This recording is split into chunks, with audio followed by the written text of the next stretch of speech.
his opening statement. Again, just leave your hands up and we'll get questions after that. Coach, whenever you're ready. Yeah, you bet. Good morning, and just rolling from South Carolina to Tennessee.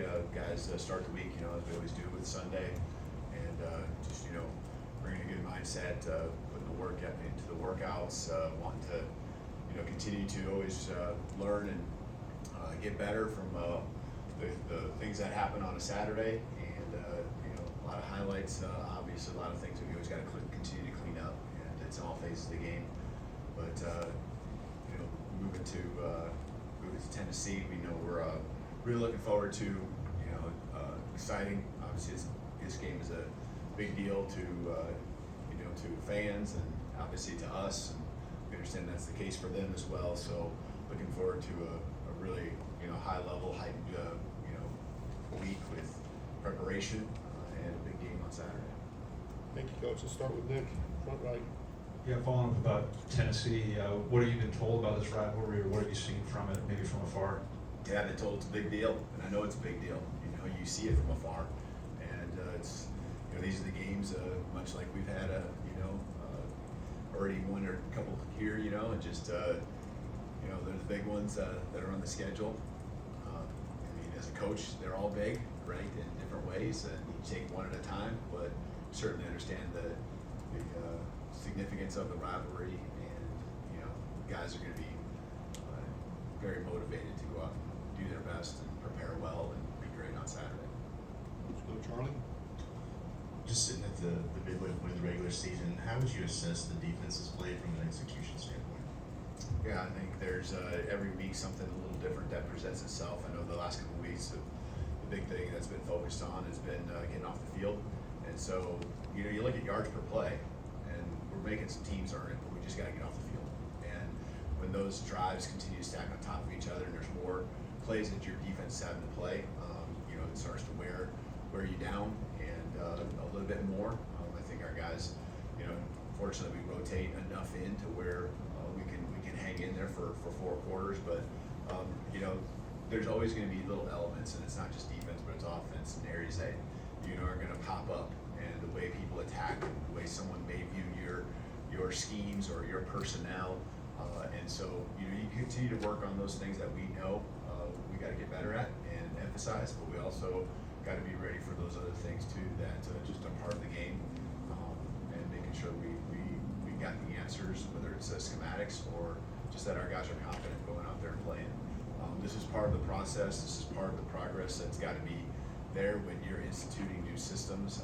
I was thinking, I saw this, it must have been South Florida week, and I was sitting there watching last year's game, and I've had this happen everywhere I've been, but you look at a play call, all right, and I haven't watched the South Florida game of us versus them last year, and the play calls from last year are on that play, and those play calls have the same names, right?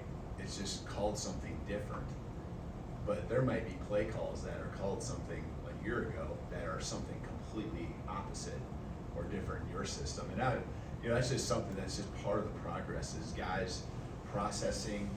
You're throwing something new at our guys to add to our schemes, to add to our concepts and depth of what we do each and every week, and then they also have to do what we're doing and execute well against whatever we're seeing in front of us. And you try to find that fine balance on running what is your identity, what is your DNA of the systems you run, but also continue to build on those maybe families of what you do well, or continue to just grow your entire offense, defense, special teams. So this is just part of it. Been through it many times. A lot of the ups and downs that you have, or maybe just execution didn't go as well as you want. Sometimes that's not the base stuff you do, but it's just the things that you have to continue to incorporate to continue to get to where you want to be, because it's got to be a volume of things over the course of a 12, 13, 14, or whatever the season is, and the length of it. Go Chase, left side. Coach Wallach was asked this a minute ago, but I want to ask you as well. The shovel passes hurt y'all defensively. Obviously, the last couple of games, South Carolina came back with one after Vanderbilt sprung two. Just from a game planning standpoint, is that something you got to expect to see once a week until you get a stop. No question. I mean, and it's going to get thrown at you in different ways. You know, the personnel or the formations that people line up in. You're going to try to find, you know, from an offensive standpoint, putting those, you know, shoes on and just trying to, you know, understand what that's going to look like in their scheme. And so it's going to be presented a different way. You know, it's 15, 20 years ago. I was running that quite a bit myself. It's because it's a play that you know you have to defend, and you know, again, it might be presentation off of a boot, it might be presentation of a sprint out option, but you got to identify where everyone's at. Everyone's got to fit their gaps and apply your rules. Is really the significance of it. And, you know, people are going to use different things to try to really challenge your eye discipline as a defense, and that's one of the plays that obviously the last 2 weeks have been utilized in that way to challenge us in that regard. Got a few questions from the back of the room. Ryan? Coach, college football is based on a lot of traditions, a lot of games. To piggyback on what Nick asked you, what did you hear about this Tennessee game? And kind of a two-parter, are you a fan of cigars? I know that this tradition goes back quite a ways. I know that cigars are a part of it, but I know that what I'm trying to do is just make sure we do our part as a football program and you know, prepare so that people can celebrate and enjoy the rivalry on our end. And a lot of respect for Tennessee, their coaches, their players, but you know, we're just pouring into things we can control, what we can focus, and you know, want to bring that joy to, you know, not just the hard work we put in personally and within this team, but also so our fan base can enjoy it as well. Jonathan? Hey, Coach, I believe just a few targets to Ryan Williams in the first 3 quarters of the game. As you guys go through conference play, how do you balance trying to get him the ball and also versus what the defense is maybe giving you? Yeah, there was a couple more that you know, we didn't get where it didn't get to him or get completed.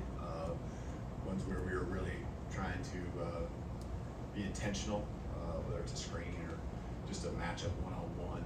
There was another 1 or 2 where the ball in a progression very well could have got to him, just like the other plays that he's had throughout the season, where he might not be the number 1 option, but the progression will a lot of times take you there. You know, he's got to be a guy that we're always really paying attention to as far as the number of targets. And you know, I think for the most part we understand who those guys are. A lot of them are in the starting lineup, and maybe just the next guys in. You know, that you have to be really make sure in the game plan that they're involved, and so that will always be the case. We got to continue to emphasize that. It's something we always look at each and every week as we lay out the whole plan. Mario? From the tape, what kind of challenges is Tennessee's quarterback presenting your defense this week? Yeah, I think he's got he's a live arm, extremely talented. You can tell that they got the skill on the outside to where, you know, they can hit the home run and make big plays anytime. I think a lot of it is just trying to disrupt him to where the continuity and the flow, you know, is just not consistent, and that's going to be any quarterback every week. That's the goal, is try to just really cause some chaos and change things up on them. They get into their tempo off of positive plays, and that's the key, is try to make sure that they don't get into that rhythm. Just like any offense, that's what you're trying to do. And he's talented. You can see it's there. He's still, I think, growing and developing, and we just got to make sure we disrupt it enough and make sure we're showing pictures and also getting bodies on the outside to where we make life, you know, hard like we would want to any other opponent. Back on the left side of the room, Katie? After Jalen threw that interception at the beginning of the 4th quarter, what did you see from him to kind of bounce back and put the mistakes behind him for the rest of the 4th quarter? And just, is that an area he's kind of matured in? Yeah, and I'm really intentional with him because I know how hard he is on himself, and you know, this is really going back to, you know, I wasn't with him last year, but I know in spring ball and just how he was, and knowing that we are, you know, fighting for each other, fighting with each other. That's just not me and him. That's our football team. When we're in those moments, it's all about moving forward. No regrets when we walk off this football field, knowing we've given everything we've got, and that's just what I try to do when it comes to those times. Not just with him, with our whole team, you know, and those tight game moments. We're all in this together, and you know, we want to continue to learn. And so I'm going to bring my remind him, coach him up on the situations we're in, how to apply the things we've talked about, you know, throughout the course of our time together so far, how to learn what's happened in this game, and then just continue to move on. And we just keep stacking these moments on top of these moments. He'll remember, you know, anything that happened this game. He's gonna remember what happened to him, you know, 4 weeks ago, and that's what I love about him. I mean, he is up here, he lives up here, pretty much wanting to be around the coaches. It's not just me, it's other staff members, and you know, just from my standpoint, to answer your question, I think, you know, it's just a matter of continue to move forward, process, you know, go 1-0, as you've heard many of our players say, and what that all means. Learn from it, flush it, play in the present, next play mindset. Alex. You had a pure feature back with Dylan Johnson at Washington, but here it's obviously a little bit different. Jam and Justice, and obviously Jalen Miller winning the football. With Jam and Justice, I think they're averaging 15 carries per game between the two of them. Is that kind of the number that you'd like to see? And does that limit them? Maybe that's the wrong word. Does it limit them in terms of the role they're able to get on as a running back when they're not fed consistently? Yeah, I think you want to have to. We were kind of more forced to, as you referred to Dylan a year ago, to have that with some injuries to other guys. A bed number, I think we would love to see that be higher. Now, how come that number is lower? I think it gets taken from, you know, some of Jay Mills' carries, which, you know, how can you argue with some of that when you're rattling off the runs he's had? There's that fine line on using him and keeping him fresh and using these other guys. I thought Jam and Justice ran very hard. I thought the run game in the Georgia game, I thought we were very close to having some runs that really developed. I thought there was another level of physicality of our offensive line, and an execution that was just not just in practice but also in the game this close. I thought that would really take the next step in the Vanderbilt game. Felt good about the week of practice because of the flow of the game. Again, probably not as many carries as in touches, but you can see there was an intentionality to what we were doing, and it wasn't just maybe in the run game. It's getting them out and doing different things with them. We've seen, you know, touchdown catches and you know, balls out on routes to both of them. They're very critical to our offense. They're extremely athletic. They can do it all. They're, you know, every down backs in their own right, and we need to continue to grow. And I think we took another step this week. I think South Carolina had a very strong defensive front, not just up front, with tying the linebacker core and how they fit. And that was going to be a challenge going in, and I thought we took another step in our physicality and our execution. I thought those guys ran hard as well. Go to Emily Grace. Right over here. Coach, what's the in-game adjustment process like between you and Coach Womack? Yeah, I think the key in any game plan is to try to have really almost everything you have in the plan as far as your adjustments.